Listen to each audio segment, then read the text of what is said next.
Le geste est rapide et précis.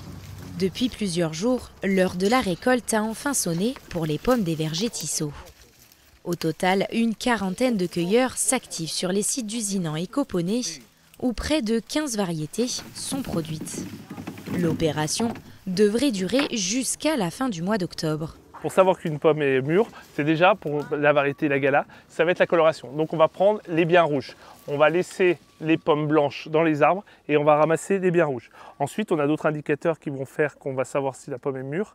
On va avoir l'acidité, le sucre et l'amidon, et donc la régression amidon. Donc ça veut dire que la pomme dégage de plus en plus de sucre et on va pouvoir savoir si elle est mûre à ce moment-là. Cette année, contrairement aux saisons précédentes, pas de perte sur les 35 hectares de production. Pour la famille Tissot, ce bilan positif découle d'une météo plus favorable avec de faibles gelées, mais aussi les moyens déployés pour minimiser l'impact du phénomène. On a des machines qui propulsent de l'air chaud pour permettre de sécher le végétal.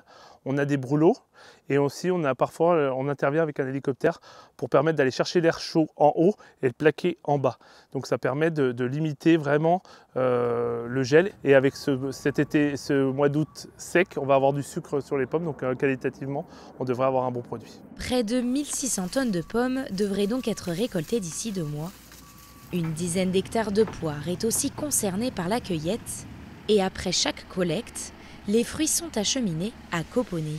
Ici, on est dans la station de conditionnement où on va conditionner les fruits pour les mettre en cagette, en barquette, en sachet, pour les préparer. Donc on les stocke et après on les calibre et on les met en caisse. Direction ensuite la grande distribution où près de 90% de pommes et poires Tissot sont destinés à la consommation sur table.